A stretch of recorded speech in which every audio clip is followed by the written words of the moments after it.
आज हम लोग एक कहानी पढ़ेंगे, बोलने वाली गुफा, पार्ट 4। सुंदर वन में एक खूंखार शेर रहता था। वह वन के सभी जीवों के लिए मुसीबत था।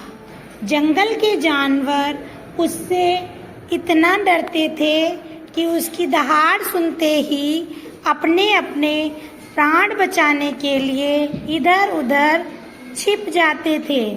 कभी कभी तो उस शेर को इसी कारण से भूखा भी रहना पड़ता था। एक बार शेर को कई दिनों तक कोई शिकार हाथ ना लगा।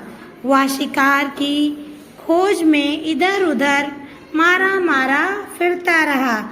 बहुत परिश्रम के बाद भी उसे शिकार के लिए कोई जानवर ना दिखाई दिया। उसे ऐसा लगने लगा कि वह भूख से मर जाएगा। शेर शिकार की खोज में अपनी गुफा से बहुत दूर निकल आया। अचानक उसने देखा कि सामने एक बड़ी सी गुफा है जिसका द्वार खुला हुआ है। गुफा देखकर शेर के मन में विचार आया कि जरूर इस गुफा में कोई न कोई जानवर रहता होगा। इसके भीतर चलकर देखना चाहिए। हो सकता है कि कोई शिकार अंदर बैठा हो। यह सोचकर शेर गुफा के अंदर चला गया, लेकिन इस समय गुफा में कोई न था। शेर ने सोचा, मुझे इसके भीतर चुपचाप लेटे रहना चाहिए। अंधेरा होने पर गुफा में रहने वाला जानवर अवश्य ही आएगा, तब मैं उसका शिकार करके अपनी भूख मिटा लूंगा। कुछ समय बाद अंधेरा होने लगा। रात में सारा जंगल चांदनी में नहाया हुआ था। चंद्रमा के प्रकाश में सब कुछ साफ साफ दिखाई दे रहा था। जिस गुफा में शेर घुसा था वह एक लोमड़ी की थी। लोमड़ी अन्य जानवरों की अपेक्षा तीव्र बुद्धि की मानी जाती है। रात होने पर लोमड़ी अपनी गुफा की ओर लौट रही थी। वह शीतल चांदनी का आनंद लेते हुए धीरे धीरे चल रही थी। अचानक उसकी दृष्टि धरती पर बने हुए कुछ पद चिन्हों पर पड़ी। ध्यानपूर्वक देखकर उसने जान लिया कि यह पद चिन्ह किसी शेर के हैं। शेर के पद चिन्हों को देखते हुए लोमड़ी धीरे धीरे आगे बढ़ी। ऐसा करने में उसे समय अवश्य लगा, लेकिन उसने यह देख लिया कि शेर के पैरों के निशान उसकी गुफा के भीतर गए हैं।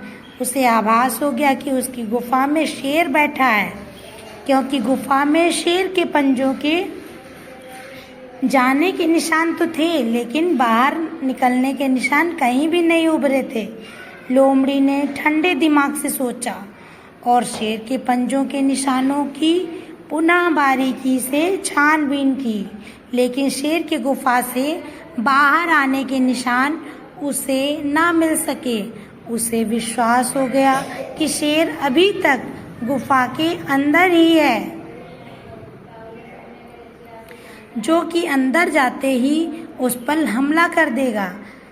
शेर अंदर है या नहीं, उसको पक्के तौर पर जानने के लिए लोमड़ी ने एक योजना बनाई। वह गुफा की तरफ मुंह करके ऊंची आवाज में बोली, कहिए गुफा जी, सब ठीक ठाक तो है ना? क्या मैं रात बिताने के लिए आपके भीतर आ सकती हूँ? शेर गुफा के अंदर ही था, लेकिन वह चुप रहा। वह लोमड़ी के भीतर आने की प्रतीक्षा कर रहा था। लोमड़ी ने एक बार पुनः प्रश्न को दोहराया, गुफा, ओ मेरी प्यारी गुफा, आज आप चुप क्यों हो? मुझे बताती क्यों नहीं कि मैं भीतर आऊं या कि ना आऊं? पहले तो कभी भी आप इस तरह शांत ना रहती थी। एक बार के पूछने में ही आप उत्तर दे देती थी। आज आपको क्या हो गया है? जब तक आप मुझे अंदर आने के लिए ना कहोगी, तब तक मैं भीतर नहीं आऊंगी। लोमड़ी की बातों को सुनकर शेर असमंजस में पड़ गया। वह यह नहीं सोच पा रहा था कि अब क्या करें। वह चुपचाप अंदर ही बैठा रहा। लोमड़ी ने दोबारा गुफा से दूसरे तरीके से बात करने की सोची। इस बार उसने कहा, मेरी प्यारी गुफा, आपके चुप रहने का रहस्य मैं जान रही हूँ। आज भीतर अवश्य ही कोई खूंखार जानवर बैठा है जिसके कारण आप मुझसे बात नहीं कर रही हो। अच्छा, तो मैं चलती हूँ। शेर को लगा कि शिकार हाथ से निकल रहा है। उसने सोचा कि जरूर यह गुफा लोमड़ी से बात करती होगी। मेरे डर के मारे गुफा आज लोमड़ी से बात नहीं कर रही है। चलो, गुफा की तरफ से मैं ही बोलता हूँ।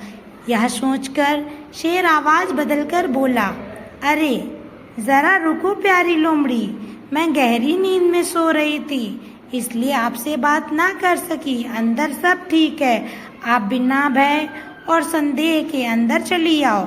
लोमड़ी की चाल सफल हुई।